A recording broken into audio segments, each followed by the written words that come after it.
வணக்கம். இன்றைக்கி மகாநதி சீரியலில் வீட்டுக்கு வர்றாங்க. வீட்டுக்கு வந்து தாத்தா வந்து வரவேற்கிறாரு. பாட்டி ஒடியாராங்க.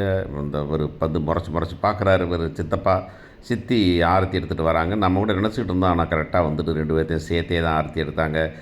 அந்த பாட்டியும் சரி, காவேரி வாமா அப்படி தான் சொன்னாங்க. 2 பேர்த்துக்கும் ஆரத்தி எடுத்து திருஷ்டி கழித்து உள்ளார கூப்பிட்டு போகிறாங்க. கூட்டு போகிறதுக்குள்ளாரே ஒரு சைஸாக பார்க்குறத பார்த்து இவர் கொஞ்சம் கமெண்ட் அடிக்கிறாரு சித்தப்பாவை. என்ன சித்தப்பா வர்றது பிடிக்காத மாதிரி திடீர் நீயே அப்படிங்கிற மாதிரி சொல்கிறாங்க. எனக்கென்னாப்பா அப்படின்ட்டு அவர் பாட்டை திரியிறாருங்கிறத பார்க்குறோம் நம்ம.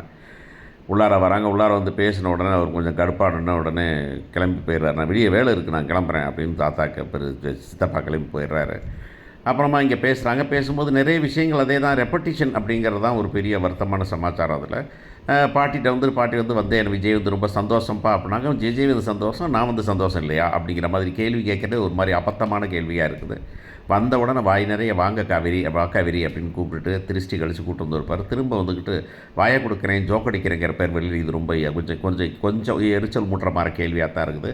அந்த அம்மாவும் வாப்பா அப்படின்னு கூப்பிட்டு காவேரியை கூப்பிட்டு வளர்த்து தொட்டு பார்த்து எனக்கு பேரனோ பேத்தியோ சீக்கிரம் பெற்று கொடு அப்படின்னா பெற்று கொடுத்துட்டு நான் போயிடணுமா அப்படின்னு கேட்குற கேள்வியெல்லாம் வந்துட்டு சம்டைம்ஸ் இது வந்துட்டு அவங்கள குத்தி காமிக்கிற மாதிரி இருக்கும் அப்படின்னு வயசானவங்களை அப்படின்னு தோணுது.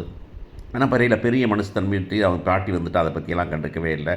அப்புறம் உடனே நான் அப்படி போகிறதா இருந்தால் நான் விஜயும் கூட்டி போயிடுவேன் அப்படின்னு சொல்கிறது. விஜய் உடனே வந்துட்டு ஆமாம் காவேரியில் நான் இருக்க மாட்டேன் அப்படின்னு சொல்கிறதெல்லாம் வந்துட்டு இப்போ இந்த சிச்சுவேஷனில் இப்படி ஒரு கான்வர்சேஷன் ரியல் லைஃப்பில் நடக்குமா அப்படின்னா நடக்கிறதுக்கு சான்ஸே இல்லை அப்படின்னு தான் தெரியும்.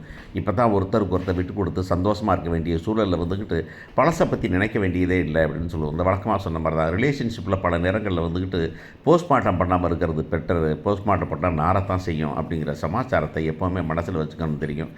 காவேரி கேள்விகள் அப்படி தான் இருக்குது. ஆனால் பாட்டி பவியமாக பதில் சொல்கிறாங்க. பார்ப்போம்.